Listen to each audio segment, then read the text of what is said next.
Hello, and thank you for attending this virtual event organized by Word Up Community Bookshop in collaboration with Milkweed Editions. My name is Veronica Liu. I'm the founder and general coordinator of Word Up. Word Up Community Bookshop is a bookstore and art space run by local residents, many of whom are volunteers. We've just recently reopened since being in lockdown for a long time, but we can be found now at 2113 Amsterdam Avenue at the corner of 165th Street in Washington Heights, Upper Manhattan, NYC. We host events for all ages and sell used and new books in English and Spanish. When we celebrated our 10th birthday this summer. You can check us out at wordupbooks.com to shop and see our other virtual and outdoor events.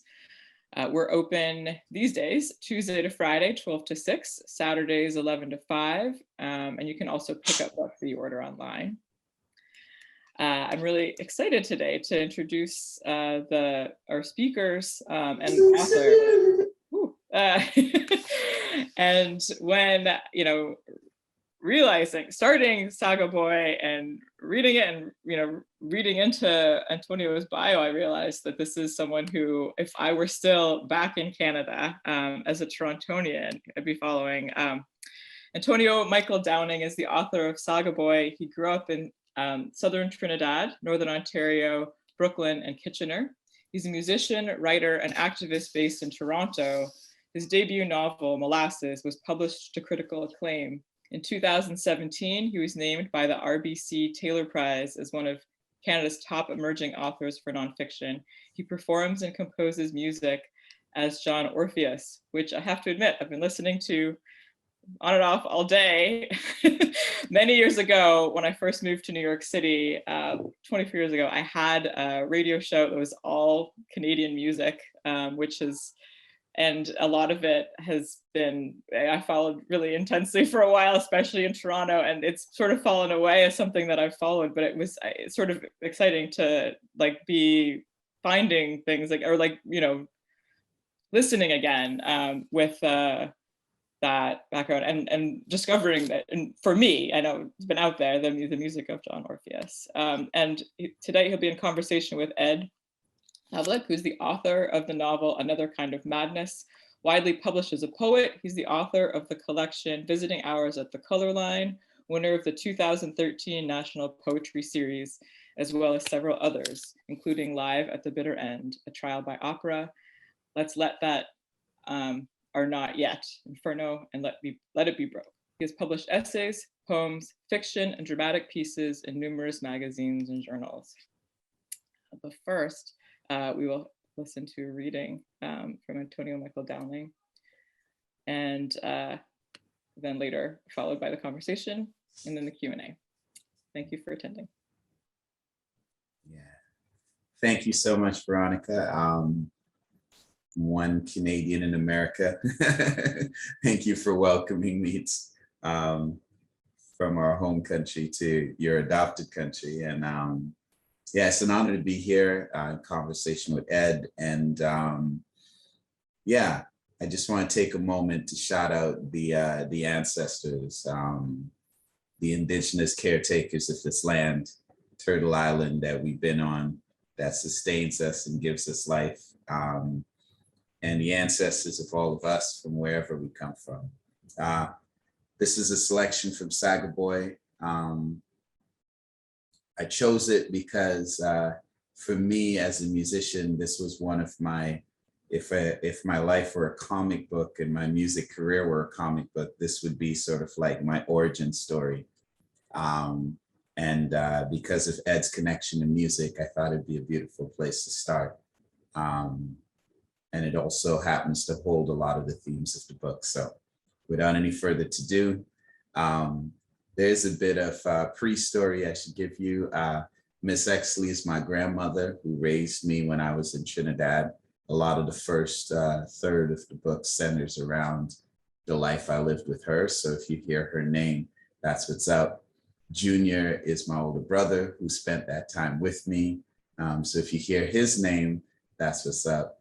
And Haley, whose name has been changed, was my white stepmom who my dad at one point, my daddy was a hustler, as this, you know, my papa was a Rolling Stone, as the saying goes, and he settled down with one of the women he used to hustle with, and they became my parents, even though I hadn't known much about them when I was, until I was about 12 years old. And so this is a selection from that time.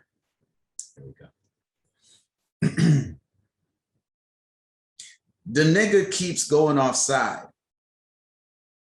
The first time someone was blatantly racist to me, I was thrilled. I was playing football at my new high school in Aurora.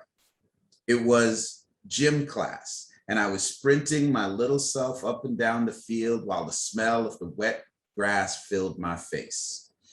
I thought it was going splendidly, but I was also confused. I didn't understand why playing football in Canada involves strange names like quarterback and tight end and guard.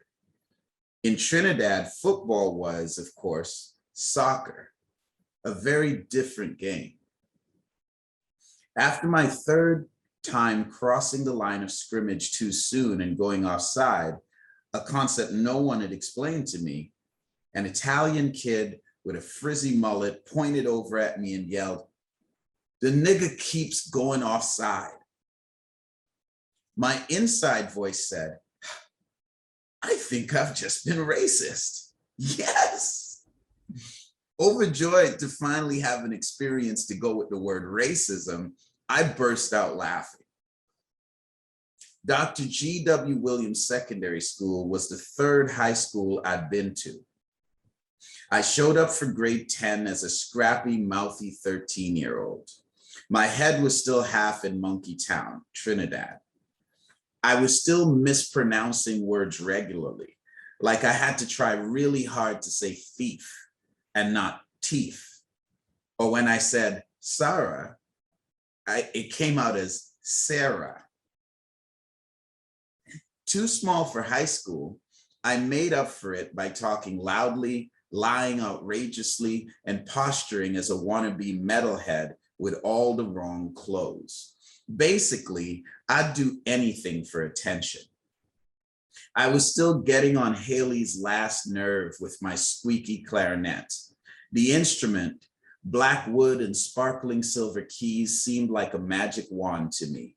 If I could touch the reed the right way with my tongue, finger the stops and keys just so, and blow at the proper angle, I could unlock a clear, pure note.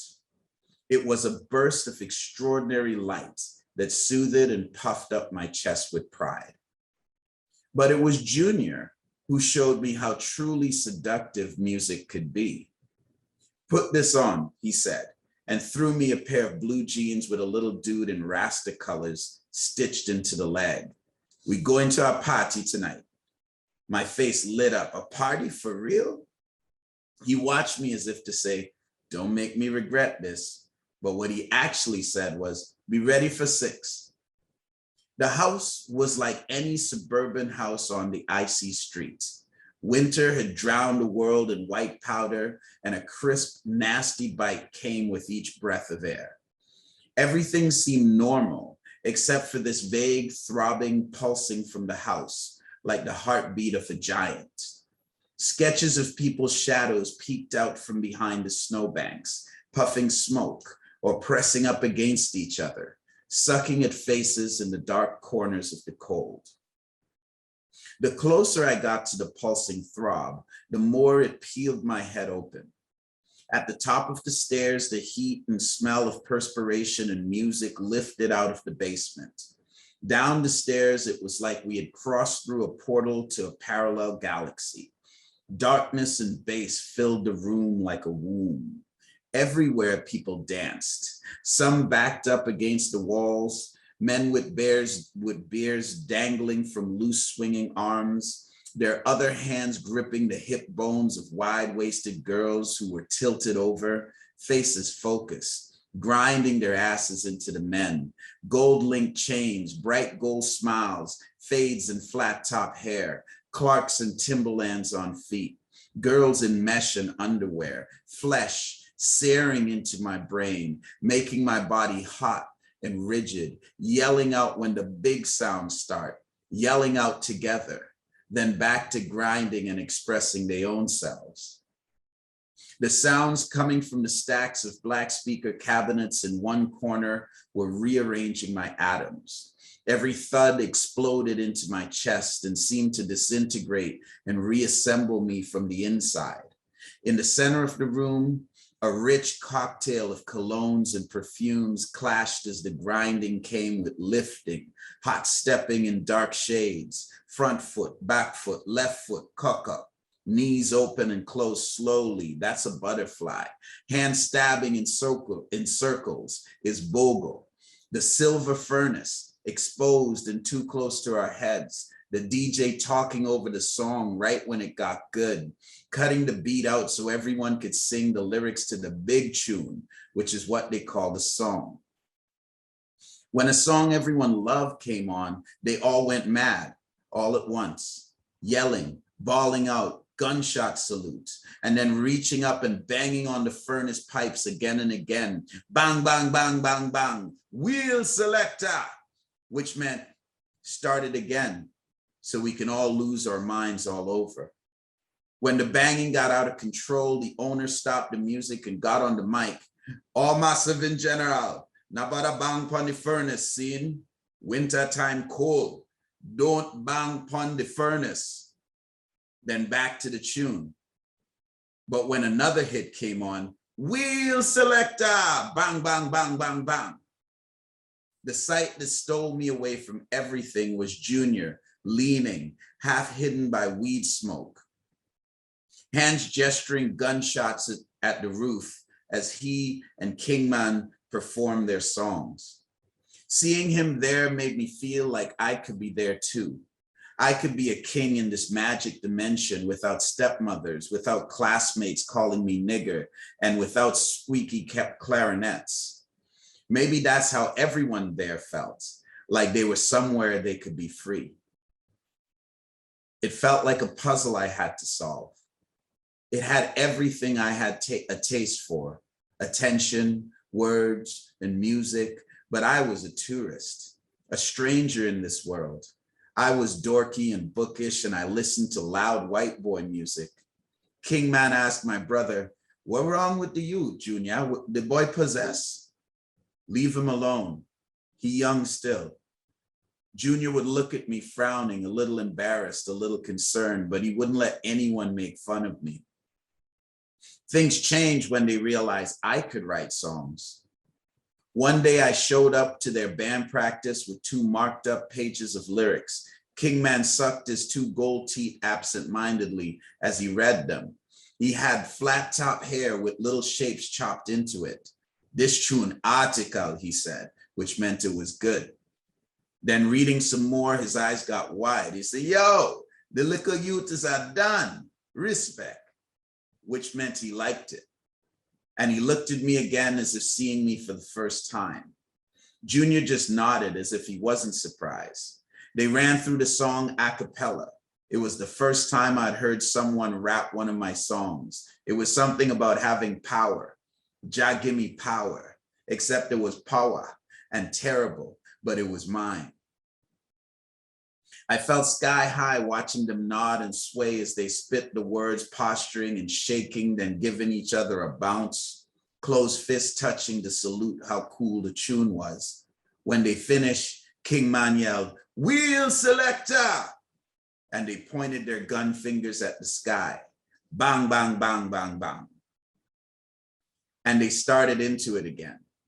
These big kids who knew things I didn't know about girls' bodies, underground parties, knife fights, and being a man were repeating the words I had thought of and written down. Miraculously, somehow, I knew something they didn't.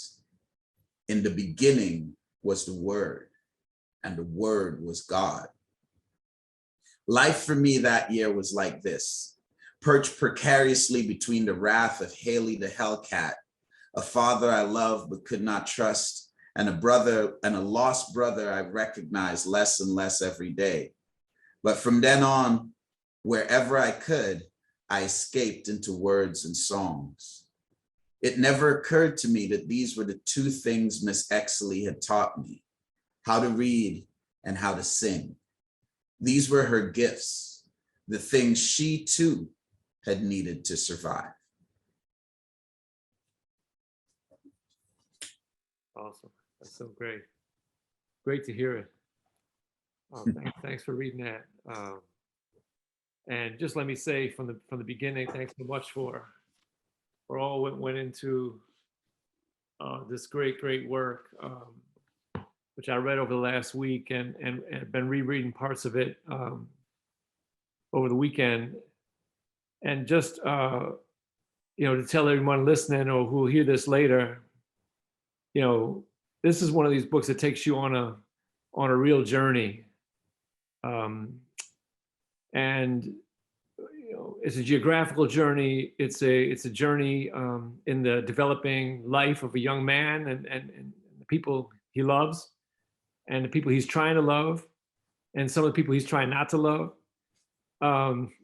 But also, it's a journey for the reader in just trying to come up with ways to accompany the speaker and the main character who is you or some facsimile of you, because as he changes and twists, because this is a book of many twistings and changings.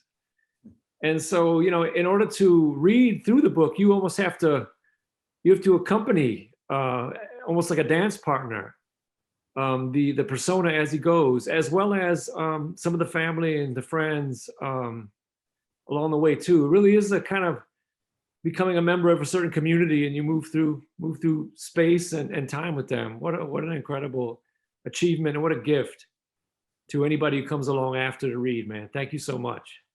Man, that's humbled by the words. Thank you. Yeah. Did that.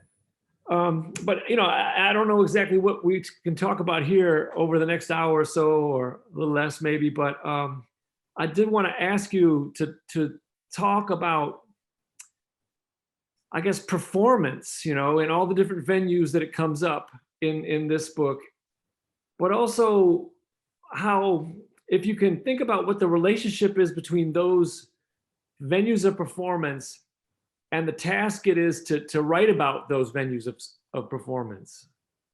Because it seemed like some of them, the church and a lot of the rock and roll clubs, the punk scene, are almost antithetical, to the idea that you slow things down, you look at things very closely.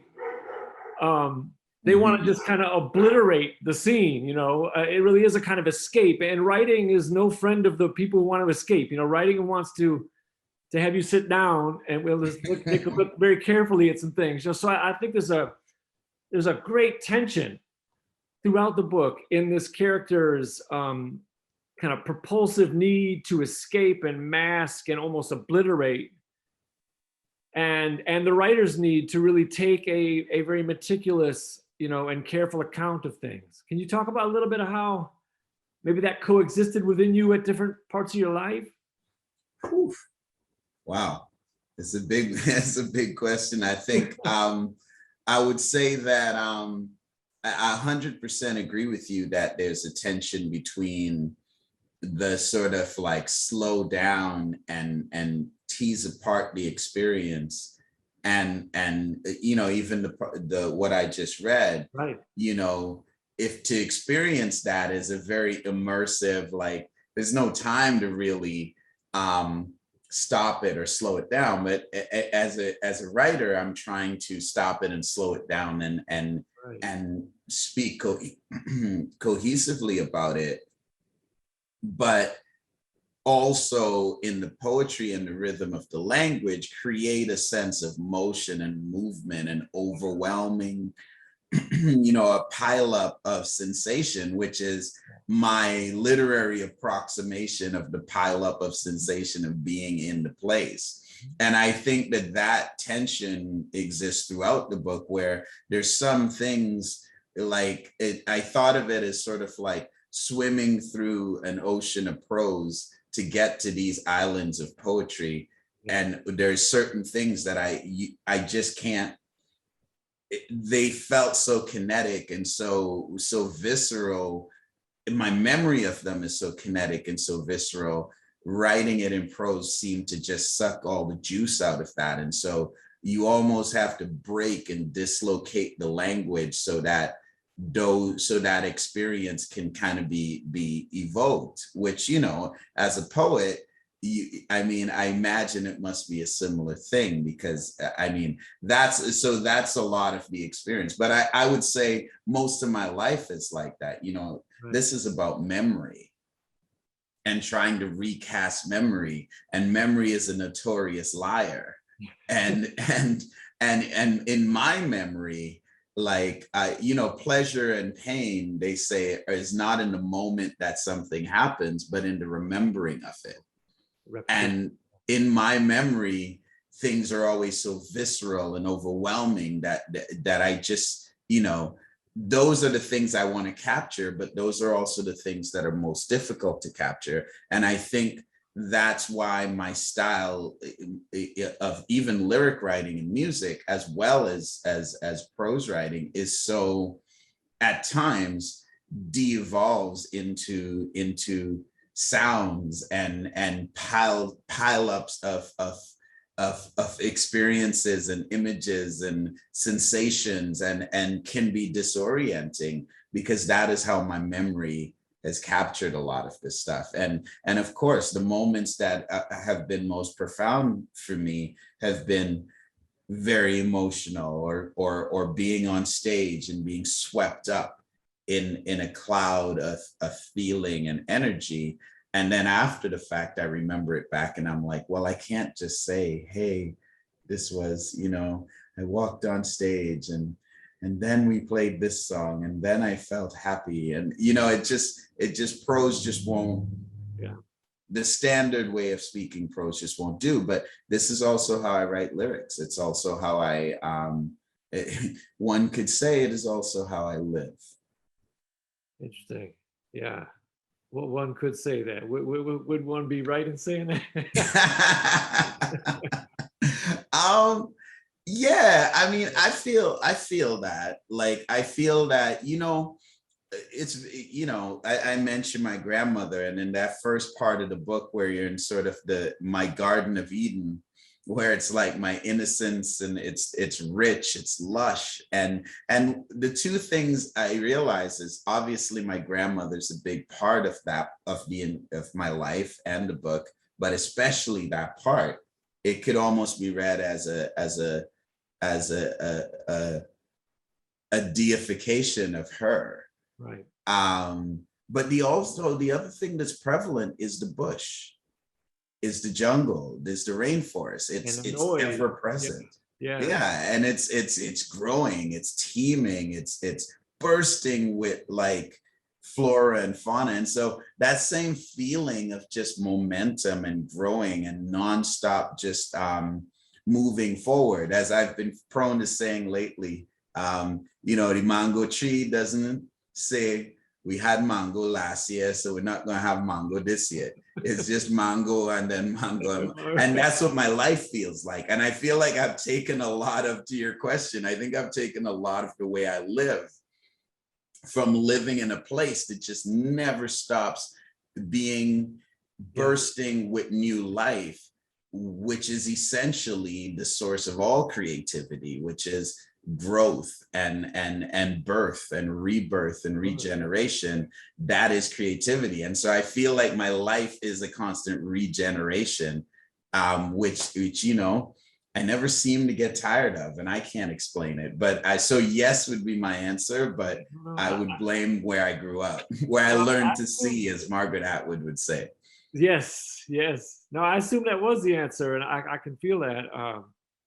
When you mentioned the bush and all that, you know, well, I live in Georgia, right? So that's not tropical, but I'm from the north of Chicago, Wisconsin. So, you know, in relation to that, this is pretty tropical down here. And one of the things that, you know, the Southern night has is the bugs and the cicadas and just it's loud out there at night, you know? Yeah, I was just gonna say that when I traveled in the South, there's a part of the book where I'm working in the South and Georgia a lot. Atlanta, yeah. And that was the thing that really made me feel at home was when I walked out in the night, I could hear the bush and I could hear it. And I was just like, there was a familiarity.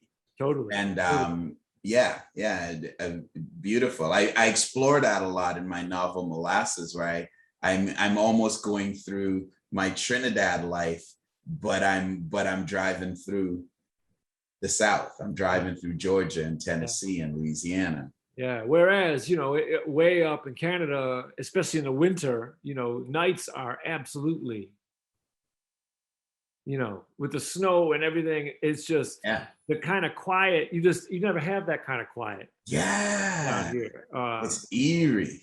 It reminded me of Jesmyn Ward's memoir, The Men We Reaped. It's a great book. And she's in Michigan, I think, in grad school.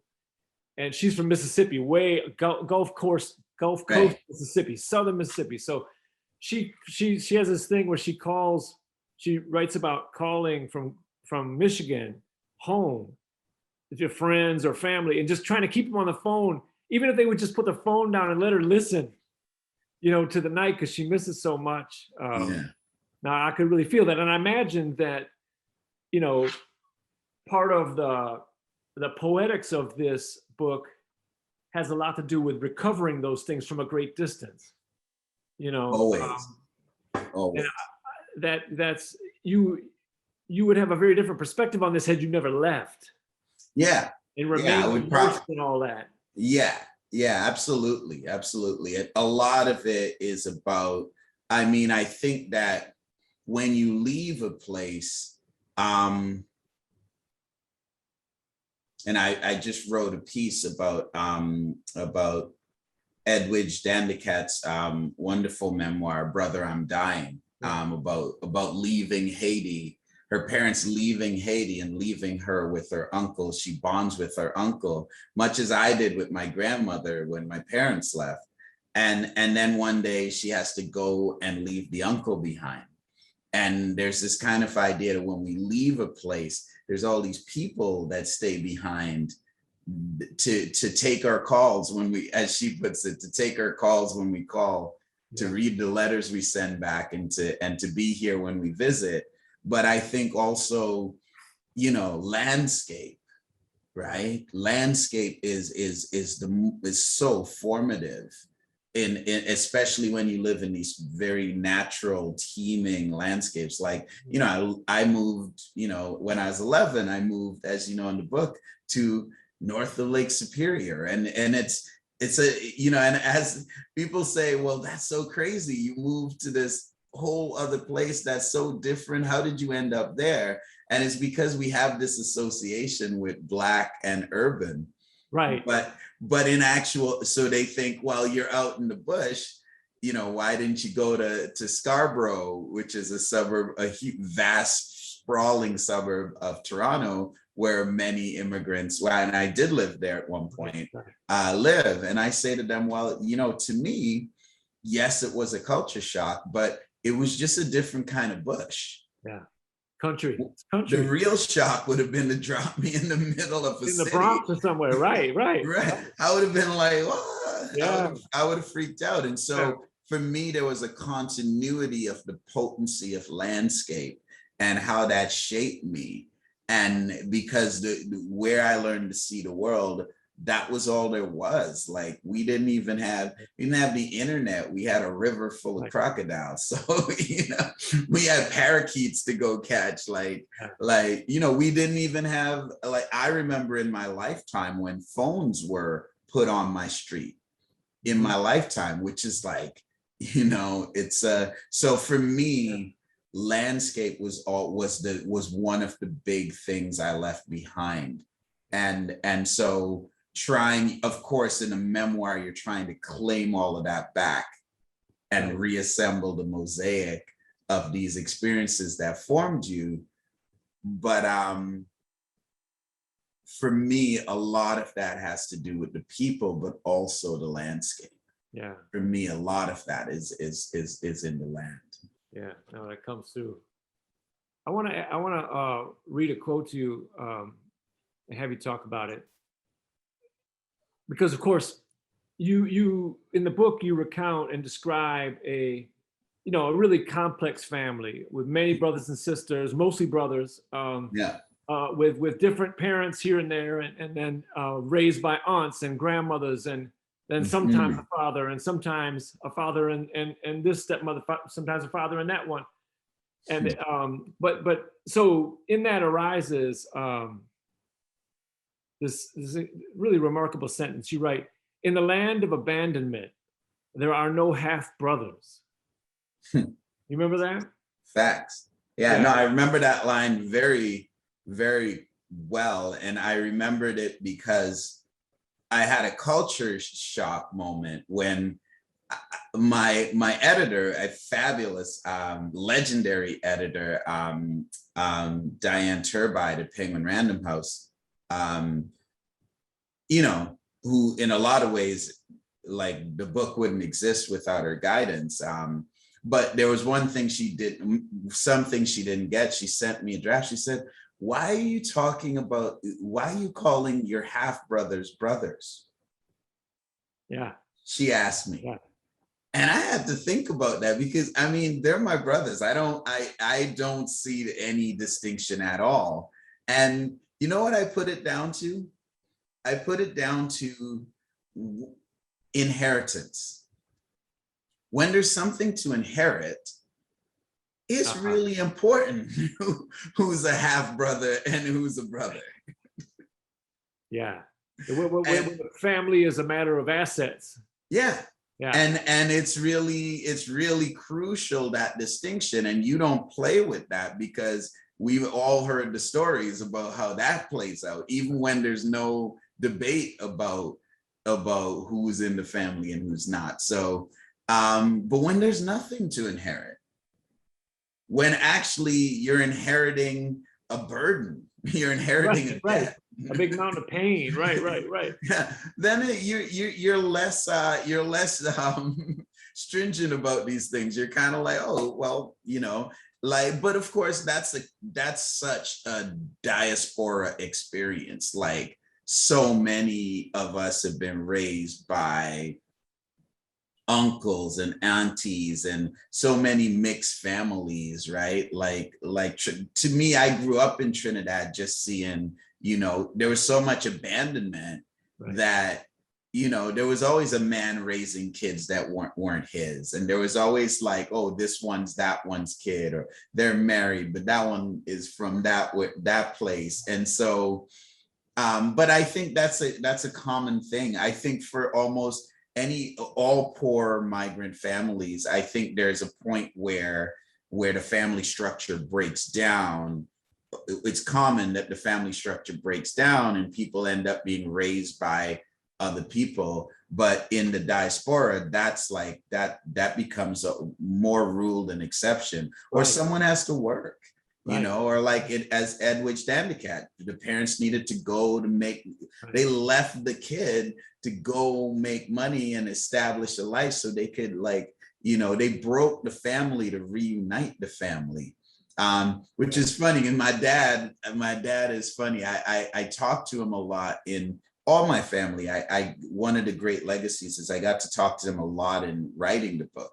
I did 250 hours of interviews and a lot of it was with them. My dad is funny. I'm like, because I was curious. I just read Giacomo Casanova's Histoire de ma vie, which is this sprawling 12-volume memoir, essentially. Mm-hmm. And he not only had an incredible memory, which they verified many of the things he spoke of, but he lived an incredible life. By the time he was 18, he had met 2 popes, escaped from a unescapable prison, and met every major person in Europe at the time, like Voltaire to Catherine the Great, etc. And of course, a very famous Saga Boy, which is why I was reading it. And I asked my dad, I said, Dad, why why did you keep leaving the family? Every time you got, there's a part in where Casanova says he has a perfect life. He has all these ups and downs because he just can't sit still. And he has this perfect life with this perfect family, and he's running away from them. He's abandoning his family, and he's writing. He's like regretting. He's looking back and regretting that moment where he leaves. And I recognize my father in that, and I recognize myself in that, because that's Saga Boy 101. Yeah. And so I say, Dad, how come you? And he said, well, son, you know, I had to leave because I was trying to go and set up a life for the family. Right. And so my dad co-opted this narrative, but of course I knew that he told my mom that, and by the time the plane was wheels up, he didn't come back. So my multiple times, yeah. Right, multiple times. And so my dad has done this so much, and I saw that in my life, a kind of restless energy that just wants to just be on the road, in the sea, and the openness of the sea, like sailors, how they, after a while, they get uncomfortable on land. Yeah. And I feel like that in our lives. So a very interesting bit. But yeah, that to your question, that line, I added that line in one of the edits because I realized that Diane came from a very different place, and many people would, and they wouldn't get it. Yeah. But a moment in James Baldwin's life, you know, I do a lot of with the life and work of James Baldwin. And of course, he had a different father from his younger brothers and sisters. Right. All of them. Right. And then, you know, he had a big problem with their father, who was pretty much all of their fathers. Right. But it's right. But at some point, he wrote to his brother and he said, you know, you all are my brothers and sisters. No one can tell me different. And he's like, half brothers don't make any sense to me. What is that, a half brother? It's like, he said, it's kind of like saying you have a half lover. So what is that? So it's not a thing. But you know, also when you were speaking just now, I was thinking about way back years ago in the 90s. I was in Nigeria doing a bunch of research into Yoruba cosmology and language and all that stuff, which comes up briefly in the book, I noticed in the book. Yeah, absolutely. About the legacies. But I was thinking about family structures and all these things while I was over there. And I learned that in the Yoruba language, really, there's just mother and father, you know, Baba, Iya.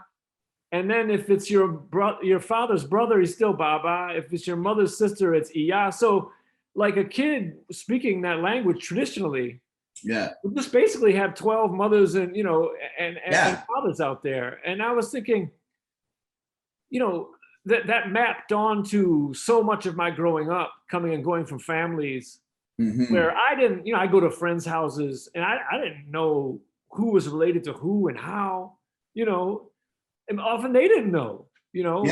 Is this like, you know, I have friends like they're 25 and they just now finding out that Auntie so-and-so is really just somebody's friend. It wasn't even a relative at all, you know, so. But of course, the world wants to say that that's, you know, the family breaking down, and when really, you know, for one, it has real historical roots, and two, in the diaspora, these have been acts of supreme bravery and creativity, and really very, very elastic forms of strength.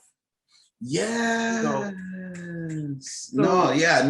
put that so well. That's exactly it. Because it's like, you know, in village life, when I was a youth, and came to figure out actually the reverse of what you said, that all my neighbors were my family. I didn't know that growing up. But very West African Yoruba tradition, and they, you know, if you misbehave down the road, it didn't matter Right. which grown-up saw you do it, you get spanked. Right. Right. And if you come home and say, oh, this such and such spanked me, you get spanked again because you obviously did something. So which is a kind of a communal raising of the child. It's a And family. so the nuclear family is actually, in that sense, a breakdown of the village. Exactly. Of the village life, and that's not actually and the elasticity of it, because the truth is, when I used to think of the way Trinidad and the way how I grew up in this colonial structure, and it was so elastic, and people with people and people with people, and men were raising children who weren't theirs, and all these families were extended in these weird ways. There's a great, and what I see now is that almost seems prescient of the way society is now, because now you have the stepdad, because you have so much divorce. Blended family, they call it blended. Yeah, family. the blended family, Yeah. and even there's a tradition in Trinidad where, like, the man, there's a famous calypso that goes called Deputy. And the lyrics are basically that a deputy is essential. Yeah. Like, I'm the captain, but I can't be expected to do all the work. Right. And so basically saying, I want my wife to have another man on the side. So polyamory. Yeah. And I grew up knowing that song. And you see what's happening now, where, there's a lot of discussion about more enlightened ways to have relationships. I grew up with that, and I used to think that was brokenness. But again, as you say, those are very innovative and subtle expressions of strength, because rather than break down, we're going to just make this really innovative adjustment, and we're all going to keep going. Yeah. That's it. And I teach classes where we read memoir after memoir, sometimes autobiography after autobiography, and this kind of idyllic, archetypal, whatever modern family you don't find too much of. But I say, okay, now tell me, name a single mother you've read about, a woman who's really doing this by themselves. They're out there. They are out there. Yeah. In these books, it tends to be, this friend is over here, the aunt is over here, and people make arrangements, man, and they reach out. They reach out beyond their the extensions of the little piece of ground they own or rent, because they have to, and there's a great sense of health in that. Yeah, absolutely. And it's like, you got to survive to write the book, which is probably why there aren't a lot so that disqualifies a lot of people. Right. But yeah, and I grew up watching my grandmother be a catalyst in terms of picking up pieces that have fallen elsewhere. She ran a school for young teenage girls so that they could learn trades like stitching, crocheting, cooking, gardening. She would teach them skills so that in this colonial broken space where there weren't any elected officials, there weren't any elections or government, like it was all just the queen saying with their governor saying, here's what it is. These women were in danger, and she would give them help them get this skill. And there was this Indian boy who I describe in the book, Kendrick, and Kendrick would come around and drop off groceries, take her to the doctor, like basically behave like her grandchild. But it didn't make sense, because it's like she was an African descent woman and this guy was East Indian. Like clearly there was no like half any mix, nothing. I'm like, what is going on? Come to find out that his mother was part of the school, and she would come every day and learn the trade with Miss Exley. And my grandma was like, didn't draw that line between, oh, well, you're Indian, so we won't take you. It was like, no, everyone's here. Right. And she got pregnant in that time, and her parents kicked her out. She had very devout Hindu parents, kicked her out. Miss Exley takes her in. And so this guy, who I saw as a grown-up coming to give back, was born in the same bed I was sleeping in. Right. Right. And Another so brother. it's Yeah. perfect example of that. And then in my life, like, you know, in the book, I talk about my high school basketball coach, Coach Lily and his wife, Elaine. There's a point where I'm broken, and I've been to 6 high schools in 5 years, and I don't have any structure or anything. And he's just my basketball coach. And, you know, you're a teacher of kids around the same age. What would it take for you to just say, hey, you know what? Come live with me. Come live with me. Let me feed you. Let me clothe you. Let me get you there. Let me give you that care that you're missing. And he did that. Yeah. Without even like anything. And so there's a beauty to, it's the same thing. When I think about that, you know, I would think that, you know, my grandmother invested a lot in other people that she didn't have to. And now suddenly people don't have to help me, and they're helping me. And I see a strong through line through that. And you can say it's karma, you can say it's just whatever it is, but that sense that we all gather together to take care, to do what we can. Yeah. When we're so moved, I mean, wow. Well, the world could use a little bit of that spirit now. A lot of that spirit. A lot of that spirit. There's a line in the book, I think 199, you say, if God don't come, he does send a man. Right. Yeah, that's a Miss Exleyism. Yeah. If the Lord don't come, he'll send a man. Yeah. Right. And yeah, I think that sums up that whole, what we just said very beautifully. Like, if everyone's looking for God to do the miracle or send an angel made of light, but more often than not, it comes in the face of somebody that looks very human. Right. Yes. Yes. And that's actually something that is essential to how the world functions. I mean, yes. I grew up, often you think you need help, and the person that's actually coming to help you is someone that you think needs help. Yeah. I love that. I honor that. And I feel like people, is why I have a deep suspicion of people who say, well, there's nothing in it for me. I'm just doing it because it's the right thing to do. And I always go, well, you just told us what's in it for you. Being right. Right. Being righteous, as we've seen, is so much of our public discourse these days. That's what I see. I see the sense of righteousness is one of the greatest human drugs. Yeah. People will live and die for the sense of being right. And I always honor that exchange. You know, if I'm in Toronto, somebody asks me for some change, I give it to them. I honor the fact that they're giving me an opportunity to feel like I'm a good person. Yeah. And that is actually a really powerful contribution to my life. Yeah. And so it becomes an equal exchange rather than this kind of demeaning, hey, let me help you out. Right. Because very often, if we help with an open heart, we get help just as much as we help, you know? At least. But now we in some radical socialist village theory. So I'm a pause right there. They might shut us down for this. Well, you know, I think we're in good shape with that around this community here, man. Hey, switching topics a little bit. Yeah. In the reading too, this comes out beautifully.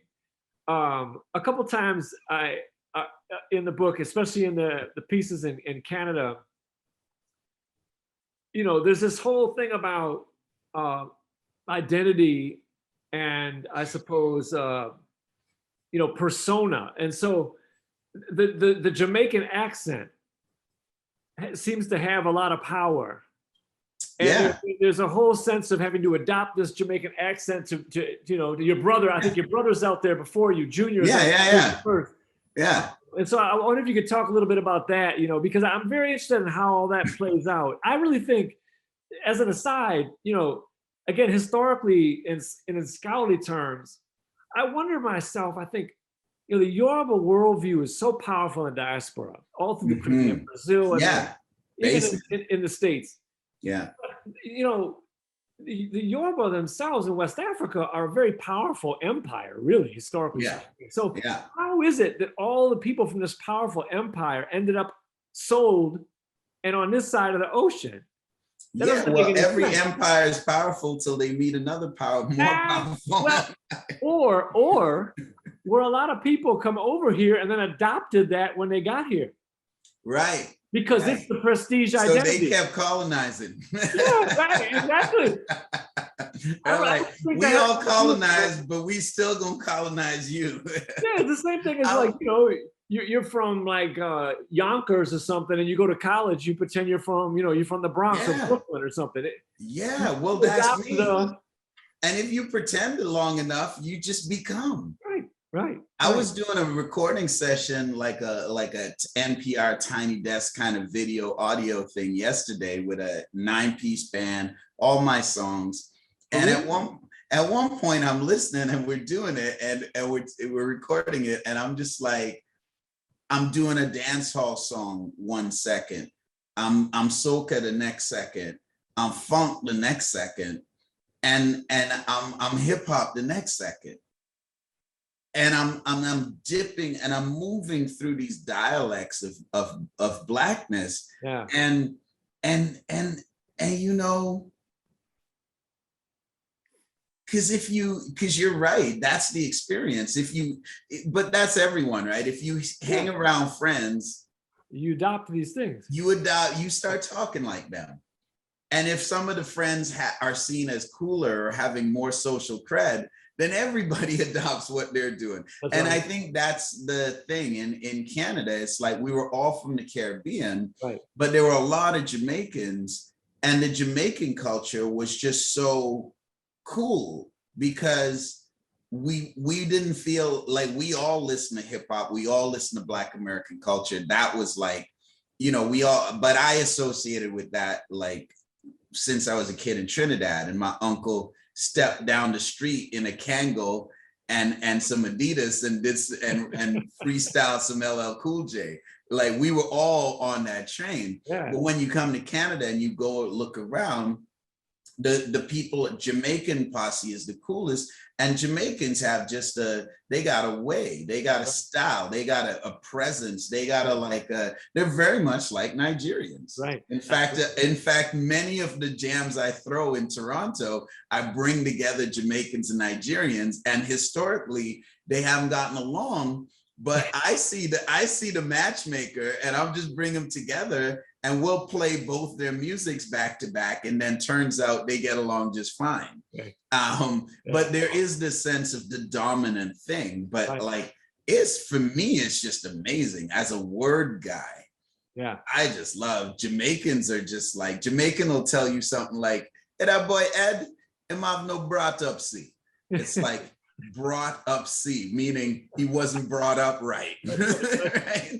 And I'm like, they're so innovative with language, and that's actually a very Caribbean thing. But Jamaicans have very strong personalities, you know, as do Nigerians, and I think the Yoruba nation in general. And you know, so we gravitated to Russell Peters, the comedian, talks about how, and he's an Indian guy, but he's grown up in Saga, West Side, Toronto, and all the cool kids are Jamaican, so everybody wants to be Jamaican.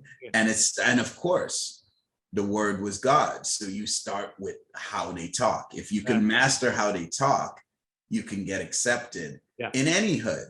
Right.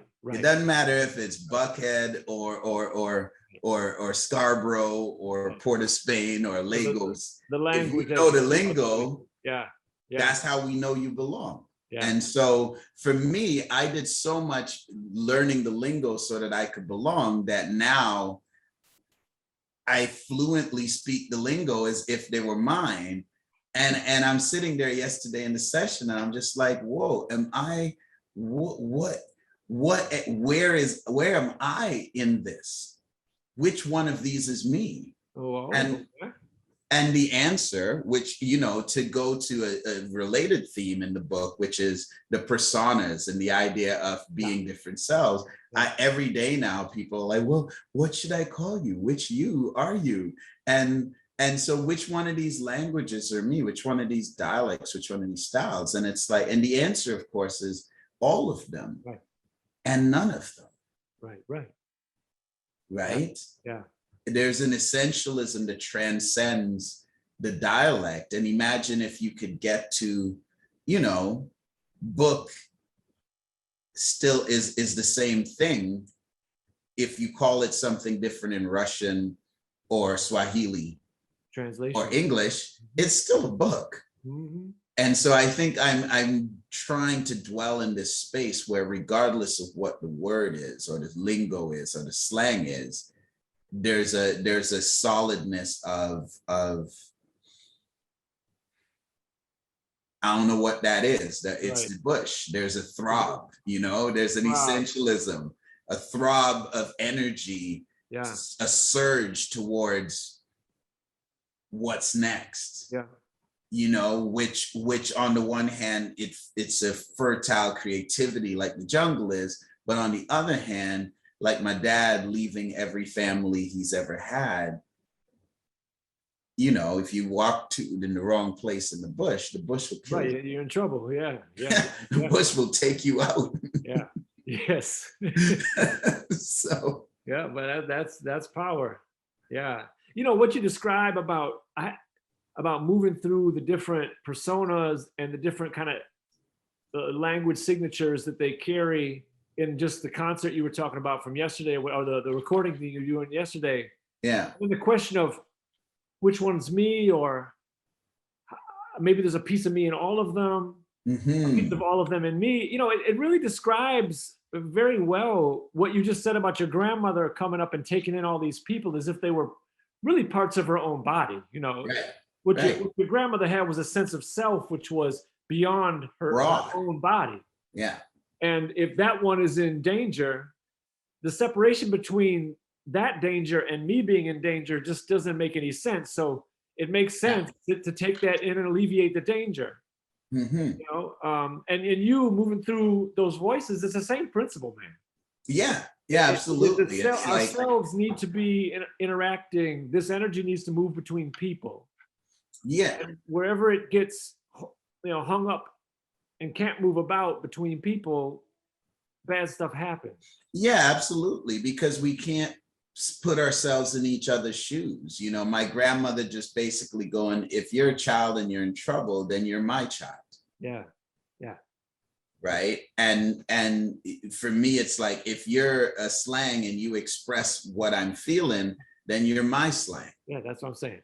They're very, very similar descriptions that you did, just, you know, minutes apart there. Yeah, no, that's a powerful insight, and so much of me yeah, I mean, it's worthy of a lot of, I've never thought about that. No. And so it's worthy of a deep contemplation, but I think you're dead on. I think it's very much, it's very true. It's very true that it's, you know, so much of, you know, child psychologists tell us, you know, your first 7 years of your life, I mean, there you are. If I meet you when you're 6, then, you know, you could be 76, there you are. Yeah. And for me, those first 7 years of my life, that's all that old lady, and everything she did, I was just right there, just being like, huh? And just like pulling that in, you know? And reading for her, you know, the scenes where you're reading, when her eyes are no good and you're reading. Yeah, yeah, absolutely. And so it makes sense that her methodology of living is my methodology of living, my philosophy, my mode of you know, to be my best self, I need to be as close to embodying what she taught me as anything else. That's just how I've been designed, for better or worse. But, you know, in my book, I think, well, in Saga Boy, my book, but in my metaphorical book, that's a good thing. I feel like that I feel like I could do a lot worse. Yeah, than someone who had that much compassion. You know, and there's a good deal of talk in the book, of course, because it has a certain religious core about it. You talk again and again about redemption, and I'm also thinking about how that sense of connection and dispersal of self and allegiance, is also, you know, how your father rolled, but you know, in a destructive way often. And I wonder if part of how you've adopted this thing from your grandmother isn't really a redemption of his mode as well, because well, I mean, and you know, isn't injuring people with it in the same way that it can. I mean, we have the same teacher. Yeah, well, right. So I mean, it's his mother I'm talking about. Yeah. So we have the same teacher, and I think what it is it's a sensitivity to where a soul breaks. Mm. And you could use that to help them, or you could use that to get them to do something for you that you want to do. Right. That's not good for them, but it helps you. And I think my dad chose the second. Yeah. Whereas her example's the first. But I've seen also that there's a community building thing that my dad does, because you know, if you're running a hustle, I mean, you're a small business owner. Yeah, and right. And every small business is a community of people putting together to make something happen for the prosperity of all. And so my dad's great skill, so even when he was using people's brokenness to his own advantage, I think that over time, he's added this community building aspect where it's, you know, at the end of the book, I take this without the spoiler alert. I'm driving with him, right, and he's showing me all these folks that that I presume he's doing some kind of hustles with, or they know him through his hustles. And I could tell how much they valued him and how much he was such a big influence in their life in a kind and a generous way, a magnanimous way, because of how they treated me. Yeah. They were like, "You're his son?" Right. You know, it's like, hush boys. And it wasn't like a fear or I'm scared of him. It was just like, he's done so much for us and he's important. Yeah, amazing. And so in a way, he's doing the same thing that Miss Exley is doing. We're building community. And that's been my greatest strength as an artist, because building community around what I'm doing musically has been one of my strengths, where and it's all the same tools as my grandmother. You help people, you're generous for people, you bring them in. When they need something, you show up. I can't even help it. And then people just get this vibe that, oh, this guy is like, we want to be where this person is. And I don't even understand it. I mean, yesterday, COVID silver lining for this recording session, no one's on tour. So a lot of the great musicians who would be on a layover between Brisbane and Melbourne or Shanghai and Tokyo, are in the city. And so I got to put together an incredible band. Wow. And a lot of them were just like, man, I'm so thankful for being here. Some of them is like, look, I'll take less money. I want to be involved in what you're doing. What you're doing is, and I'm like going, well, you are way beyond that. You shouldn't be doing that for me. But there's something about the energy that I recognize from how my grandmother rolled and how my dad rolls, I think.